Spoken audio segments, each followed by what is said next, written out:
Primero que nada, feliz año 2011. Quisiera platicar sobre un libro del periodista Andrés Oppenheimer que se llama Basta de historias. Se los recomiendo. A mí me lo regaló el doctor José Antonio Loyola Alarcón, rector de la Universidad Politécnica.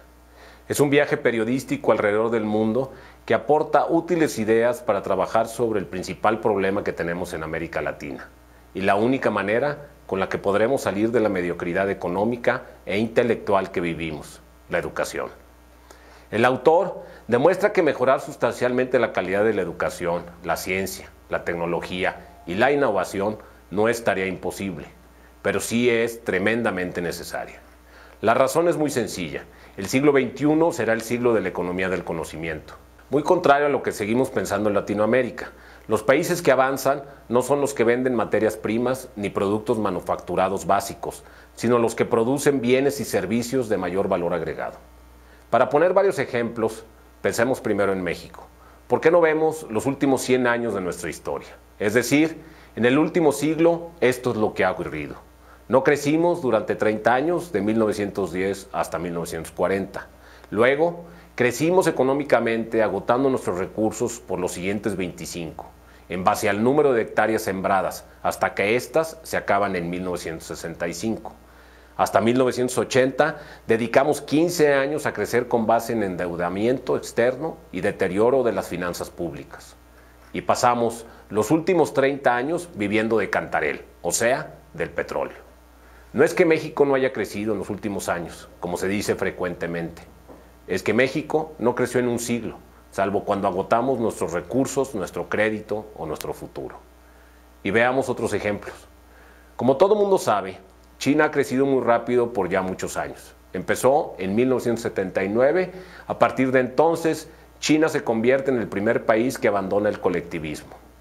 Con algunas dificultades al principio, para los años 90, China ya estaba creciendo a 2 dígitos, ritmo que ha mantenido por prácticamente 20 años. Evidentemente, tener una economía grande no significa ser grande.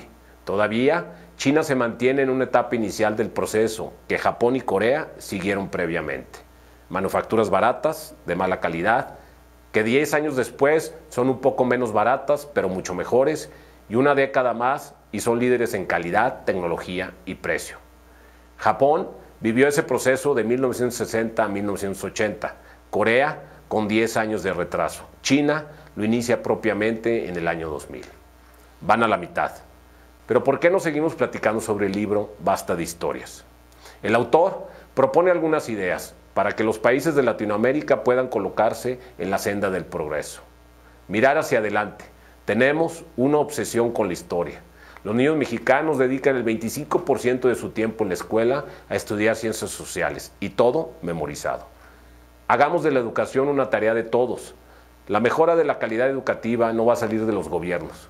Los políticos siempre van a preferir las obras públicas que todo mundo vea y no mejoras educativas que tardan 5, 10 o 20 años. Tengamos un PIB educativo que mida los años de escolaridad y los avances en exámenes internacionales como los de PISA. En los exámenes del 2009, aunque con avances, México ocupó los últimos lugares de la OECD en matemáticas, comprensión de lectura y ciencia. Invertir en educación preescolar y no solo en educación superior. Formar buenos maestros. En San Luis, el año pasado, solo el 30% de los maestros pasaron el examen para obtener una plaza. Darle estatus social a los docentes. Ofrecer incentivos salariales, que los maestros los reciban si cumplen metas de exámenes como Enlace o PISA. Hacer pactos nacionales. Las inversiones en educación tardan años en dar resultados. No deben depender de partidos o de gobiernos. Hay que forjar una cultura familiar de la educación. Romper el aislamiento educativo. A los graduados de las universidades locales, lo que las empresas les piden es que hablen un segundo idioma, generalmente el inglés, tengan liderazgo y que sepan trabajar en equipo. Según el informe de Competitividad de México 2009, elaborado por el Foro Económico Mundial, se concluyó que no se había encontrado un error garrafal en políticas económicas durante los últimos años. El motivo del pobre desempeño de la economía mexicana era otro. La mayor limitación al crecimiento de México es la baja calidad de su oferta educativa. Volviendo a China, cuando Deng Xiaoping promovió un cambio fundamental de orientación en la economía de ese país y emprendió las reformas de liberación de la economía comunista, Utilizó la metáfora del gato.